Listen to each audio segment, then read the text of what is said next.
Double એન્જિનની સરકાર આ ખેડૂતોને પૂરતું વળતર નથી આપતી અને પોતાની બાપ દાદાની જમીન હોય એમ જબરજસ્તીથી ખેડૂતોના ખેતરની અંદર મોટા મોટા વીજ પોલો ઉભા કરી દે છે, અડધા વીઘાના. માત્ર ગુજરાતની અંદર 182 ધારાસભ્યની અંદર 121 ધારાસભ્ય તો ખેડૂત પુત્રો છે, અને પણ ભરનો દીકરો એક પણ ધારાસભ્ય આ ખેડૂતોની વારે નથી આવતો.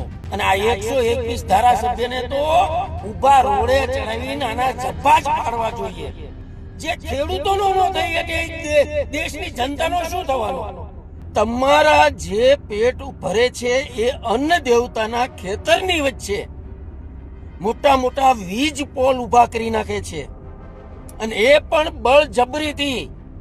નથી એના બાપની જગ્યા, ખેડૂતના બાપની જગ્યા છે, એનો હક છે, એનો અધિકાર છે, અને તેમ છતાં એની જમીનની ઉપર મોટા મોટા વીજ થાંભલા ઉભા કરી નાખે છે. દેશના 140 કરોડની જનતાના પેટની અંદર ખેડૂતોએ પકવેલું અન્ન જાય છે.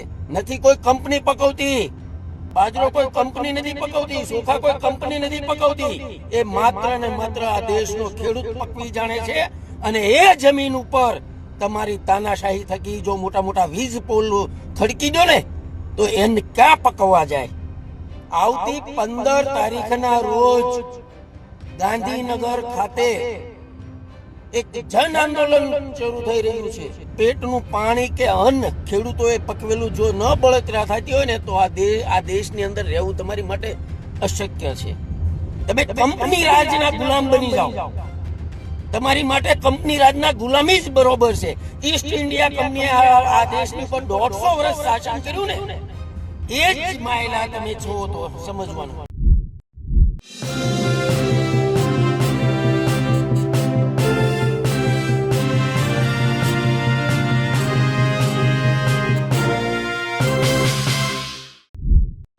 ખેડૂતોની પોતાની જમીનમાંથી તેમણે આતંકવાદીઓ હોય તેવી રીતે પોલીસ બહાર ખદેડી રહી છે, ધક્કા મારી રહી છે.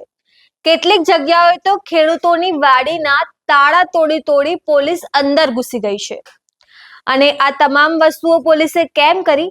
કેમ કે કંપનીઓને ખેડૂતોના ખેતરોમાં જબરજસ્તી વીજ લાઈનના થાંભલા નાખવા છે. કેટલાક ખેડૂતો આનો વિરોધ કરી રહ્યા છે, તો કેટલાક ખેડૂતો યોગ્ય વળતર માંગી રહ્યા છે. પણ સરકાર કે પોલીસ ખેડૂતો માટે નહીં પણ કંપની માટે કામ કરી રહી હોય એવું લાગી રહ્યું છે. ગુજરાતમાં 182 માંથી 121 ધારાસભ્યો ખેડૂતોના પુત્ર છે. આ તમામને શરમ આવી જોઈએ. ખેડૂતોના પુત્ર હોવા છતાં એક પણ ધારાસભ્ય ખેડૂત વિશે વાત નથી કરી રહ્યા. આવનારી 15મી જૂને ખેડૂત સંગઠનો અને કોંગ્રેસ, કિસાન સંઘર્ષ સમિતિ આ તમામ મળીને ગાંધીનગર ઘેરવાની અને આંદોલન કરવાની જાહેરાત કરી ચૂક્યા છે. અને આ જ બાબતને લઈને સામાજિક આગેવાન તમામ ધારાસભ્યો ઉપર તો ભડક્યા જ છે, સાથે જ તેમણે જનતાને પણ ખેડૂતોને સમર્થન કરવાની વાત કરી છે. નમસ્કાર, હું છું ચંદ્રિકા પુત્ર નિરાલી મહેરિયા. તો આવો સાંભળીએ આ સામાજિક આગેવાને ભાજપ પર અને ખાસ કરીને જે પોતાને ખેડૂત પુત્રો કહે છે તેવા ધારાસભ્યો પર શું પ્રહાર કર્યા. નમસ્કાર દોસ્તો, હું છું નરેશ વિરાણી. જય હિન્દ, વંદે માતરમ. ધારો કે તમે કોઈ દુકાન ચલાવો છો અને તમારા દુકાનના બારણા ઉપર, આંગણ ઉપર કોઈ વીજ પોલ આવે, વીજળીનો થાંભલો આવે, તો તમારી રોજી રોટી ઉપર પાટું લાગે કે ન લાગે? અને એ જ દુકાન ઉપર તમારો આખો પરિવાર નીપતો હોય, અને એ દુકાનના શટર ઉપર, દરવાજા ઉપર, તમારા આંગણ ઉપર વીજ પોલનો થાંભલો આવે તો એના કોઈ કસ્ટમર આવે નહીં. એમાં ફરક પડે ને પડે. અને તમે રહ્યો છો એ સોસાયટી, એ ગામ, તમારા ઘરની સામે કે તમારા ઘરની દિવાલ પડખે તમારી સુવિધા માટે સરકાર શ્રી તરફથી, તમારી જગ્યામાં પણ નહીં પણ તમારા ઘરની આગળ, તમારા સોસાયટીના અંદર, તમારા ઘરની દિવાલ પાસે જો તમને સુવિધા માટે સરકાર શ્રી સ્ટ્રીટ લાઇટના થાંભલા આપે છે, અને એ થાંભલો નાખવાની પણ તમે ના પાડો છો કે નથી પાડતા?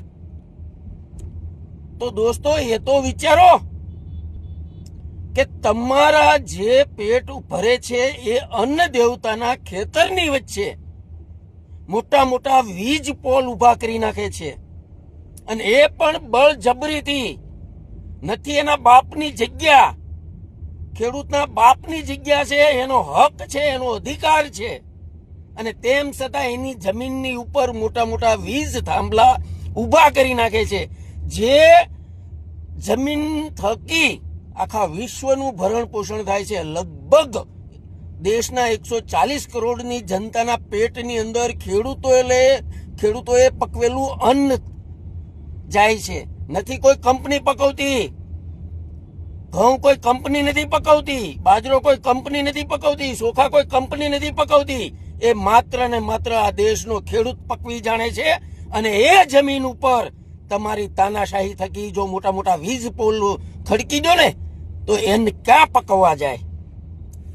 આ તાનાશાહીને રોકવા માટે આવતી 15 તારીખના રોજ ગાંધીનગર ખાતે એક જન આંદોલન શરૂ થઈ રહ્યું છે.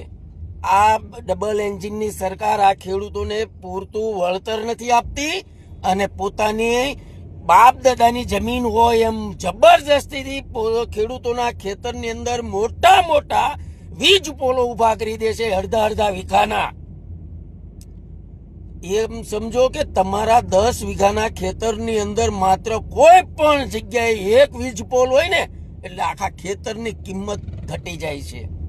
જે ખેતરની કિંમત તમારી 100% વળતર તમને મળવાનું હોય ને એ જમીનની કિંમત માત્ર 30% જ તમને મળે છે, એક માત્ર વીજ પોલના કારણે.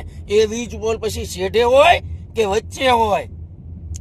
એટલે દોસ્તો, જો તમને તમારા ઘરની સામે સ્ટ્રીટ લાઇટનો થાંભલો નડતો હોય, તમારા દુકાન કે ફેક્ટરીની સામે તમને વીજ પોલનો થાંભલો નડતો હોય, તો ખેડૂતના ખેતરની અંદર પોતાના બાપ દાદાની જમીનની અંદર શું કામ ન નડે? માત્ર તમારે એટલો જ વિચાર કરવાનો છે, જો અન્ન દેવતાના ખેતરની અંદર વીજ પોલ ઉભો કરવામાં આવતો હોય અને તમને તમારા પેટનું પાણી કે અન્ન ખેડૂતોએ પકવેલું જો ન બળતરા થતી હોય ને તો આ દેશની અંદર રહેવું તમારી માટે અશક્ય છે.